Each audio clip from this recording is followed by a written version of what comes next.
So hi వర్స్ welcome to our channel. నా పేరు సాయి చరణ్. సో డైరెక్టర్ యదువంశీ గారు మన కమిటీ కుర్రోలు మూవీ చూస్తాం. చాలా కొత్త హీరోలతో కొత్తగా బ్లాక్ బస్టర్ కొట్టారు. సో అదే వేలో రెండో మూవీ. సో అంటే అంతకు మించి అనమాట, పాన్ ఇండియా లెవెల్లో తీస్తున్నారనమాట. సో మళ్ళీ వాళ్ళు పింక్ ఎలిఫెంట్ వాళ్ళు నిహారిక గారే ప్రొడ్యూసర్గా చేస్తున్నారు. సో అన్న, ఫస్ట్ ఆఫ్ ఆల్ కంగ్రాచులేషన్స్ అన్న. థ్యాంక్ యూ సో మచ్ అండి. సో అంటే మీకు ఆల్ ది బెస్ట్ చెప్పాలి. కంగ్రాచులేషన్స్ ఎందుకు చెప్తున్నానో తెలుసా? సో మీరు ఎందుకంటే మీ రైటింగ్, మీరు తీసే సీన్లు విధానము, సో పక్క బ్లాక్ బస్టర్ అయితే నమ్మకం కాబట్టి డైరెక్ట్ చెప్పేస్తున్నా. సంక్రాంతి బరిలో రాబోతున్నారు, భయం వేయట్లేదా? లేదు సార్, లేదు కాబట్టి ముందే అంటే అది భయం ఏం లేదండి. ఎందుకంటే మంచి సినిమాకి మన ఆడియన్స్లో ఎప్పుడు కూడా ఒక ప్లేస్ ఉంటుంది. అది ఏ టైం అయినా సంక్రాంతిలో ఇంకా ఎక్కువ ఆదరణ ఉంటుంది. ఈ సినిమాకి మేము సంక్రాంతి రావడానికి డెఫినెట్లీ ఈ కథకి ఒక నీడ్ ఉంది. ఆ కథ ఆ సంక్రాంతి ఆ చుట్టుపక్కలే జరుగుద్ది. సో అందుకే అక్కడ వస్తున్నాం. దానికి పోటీ అనో లేకపోతే ఇంకోటనో అలాంటివి ఏం లేవు. ఆ కథ అందులో జరిగేది, మా కథ మా సంక్రాంతిలో జరిగేది. సో అందుకే ఆ టైంని ఎంచుకున్నాం అంతే. అన్న, మిమ్మల్ని చూస్తే స్మార్ట్గా అలా చిరునవ్వు నవ్వుకుంటూ అలా ఉంటారు. అలాంటి మీరు కమిటీ కుర్రోల్లో అంత పెద్ద స్పాన్, అంటే ఎందుకంటే చాలామంది ఆర్టిస్టులు ఉన్నారు, చాలా సీన్స్ కూడా చాలా కష్టం తీయాలంటే అంతమందితో. అలాంటి మీరు అంత పెద్ద కథలు తీసుకోవడం ఏంటి? సో ఈ సినిమా బరి కూడా అలానే ఉంటుందా? డెఫినెట్లీ అండి, కంపల్సరీ. అంటే నాకు కథకి ఏం కావాలో అది క్లారిటీ ఉంటే చాలనుకుంటాను. కమిటీ కుర్రోళ్ళకి నేను చిన్న పెద్ద అని చూడలేదు. అప్పుడే మా ప్రొడ్యూసర్ మంచి బడ్జెట్ ఇచ్చారు, మంచిగా నాకు మేకింగ్కి సపోర్ట్ చేశారు. మళ్ళీ అదే మా నిహారిక కొనతల గారు ప్రొడ్యూసర్. ఇప్పుడు దీనికి కూడా కథకు తగ్గట్టే బడ్జెట్ వస్తుంది, కథకు తగ్గట్టే నా మేకింగ్ ఉంటుంది. Definitely it's a worthy watch. పండగకు వచ్చిన ప్రతి ఒక్కరికి ఆ పండగ బరిలోకి, ఈ సంక్రాంతి బరిలోకి మేము దిగుతున్నామంటే దాని అర్థం ఈ సంక్రాంతికి మస్ట్ అండ్ షుడ్ ఫ్యామిలీ వాచ్లా సినిమా ఉండబోతుంది. ఓకే.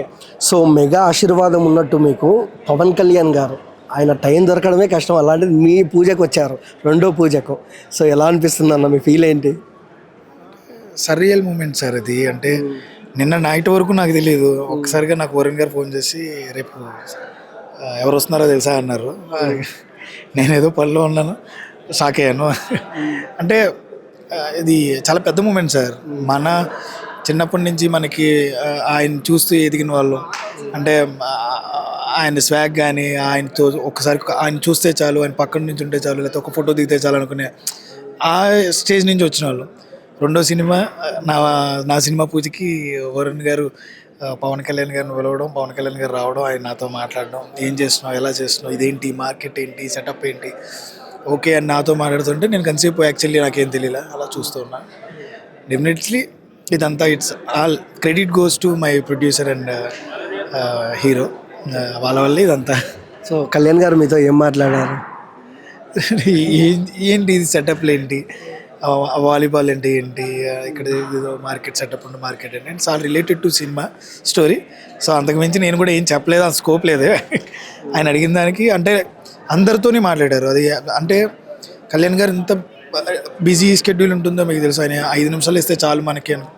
అలాంటిది ఆయన వచ్చి మాతో ప్రతి ఒక్క టెక్నీషియన్స్ అందరు రండి అని చెప్పి, మీరేం చేస్తారు, మీరు ఎక్కడ పని చేస్తారు, మీరేం చేస్తారు, ఏం సినిమా చేశారని మా డిఓపిని, మా మ్యూజిక్ డైరెక్టర్ని, మా ఎడిటర్ని అందరినీ పరిచయం చేసుకుని ఆల్ యాక్టర్స్ని కూర్చోపెట్టి ఎవరెవరు ఏం చేస్తున్నారు, ఎలా చేస్తున్నారని నా ప్రీవియస్ సినిమా ఫిల్మ్ అందరం. అంటే ఇది చాలా పెద్ద డే అండి నాకు, నా లైఫ్లోనే కాదు, నా చుట్టుపక్కల వాళ్ళందరి లైఫ్లోనే పెద్ద day. It's all because of my Niharika Konathala గారు, మా ప్రొడ్యూసర్, అండ్ మా హీరో గారు వరుణ్ గారు. అన్న, మిమ్మల్ని చూస్తే నాకు గర్వంగా ఆనందంగా ఉంటుందన్న. మీకు నాకు సంబంధం లేకపోయినా, సో మీరు మీ సినిమా కమిటీ కుర్రోలు చేసిన సినిమాలో ఆర్టిస్టులతో నేను మాట్లాడా. వాళ్ళు ఏదేదో పని చేసుకునే వాళ్ళు, ఆర్టిస్ట్ వచ్చి ఒక ప్రేమతో ఏదేదో పని చేసుకునే వాళ్ళు, అలాంటి వాళ్ళని తీసుకొచ్చి హీరోలుగా పెట్టి ఇంతవరకు వాళ్ళని తీసుకొచ్చారు. వాళ్ళు చాలా సినిమాలు చేస్తున్నారని తెలుస్తుంది. సో ఎందుకన్నా కొత్త వాళ్ళతో చేయాలి, వాళ్ళకి అవకాశాలు ఎక్కడ మొదలైందన్న మీకు లోపల? ఏమని నేను కూడా యాక్టర్ అవుదామని వచ్చాను. మాకు యాక్టింగ్ ఛాన్స్ రాలా. ఆ తర్వాత నాలో నేనే డైరెక్టర్ని ఫైండ్ అవుట్ చేశాను.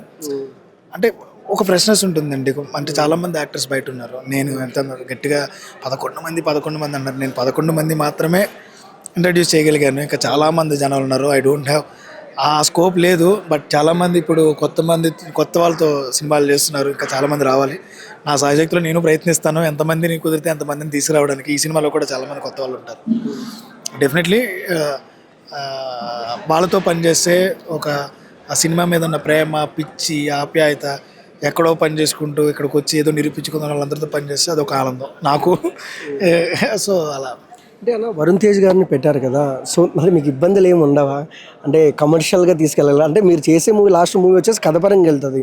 సో చూసుకున్నట్టయితే పెద్ద హీరో, మీరు వాలీబాల్ అంటున్నారు. సో కాంప్రమైజ్ ఎక్కడన్నా అయ్యారా స్క్రిప్ట్కి ముందే? ఇది టూ ఇయర్లీ అండి చెప్పడం. ఎందుకంటే గొప్పతనం నేను ఒక రోజు చెప్తా వరుణ్ గారి గొప్పతనం. దానికంటే ముందు చెప్పాలంటే నాకు కమర్షియల్ అంటే ఏంటో అర్థం తెలియదు యాక్చువల్. నాకు ఇప్పటికీ అది తెలుసుకోవాలనుకోవట్లేదు కమర్షియల్ సినిమా లేకపోతే ఈ సినిమా అని. నా సినిమా అన్ని రకాల హంగులు అన్నీ ఉంటాయి. నాకు అన్ని విధాలుగా వరుణ్ గారు నీ కథకి ఏం కావాలి నువ్వు అది చేయి, నీ కథకి నేను ఎలా ఉపయోగపడతానో నాకు అలా చెప్పు, నేను చేస్తాను, నాకు కథ నచ్చింది ఈ మనసు మనం చేస్తాం అన్నారు. సో దట్ ఈస్ వరుణ్ గారు. సో అక్కడ చేంజెస్ అడగడాలు లేకపోతే ఇలాంటివి ఏమి ఉండవు సార్ యాక్చువల్లీ జెన్యున్గా. ఫస్ట్ ఆఫ్ ఆల్ మనస్ఫూర్తిగా చెప్తారన్న, బ్లాక్ బస్టర్ అయిపోవాలన్న సినిమా కోసం. నేను కూడా మీరు మీకు సంబంధం లేకుండా వర్క్ చేస్తాను నేను బయట. సో ఆల్ ద బెస్ట్ అన్న.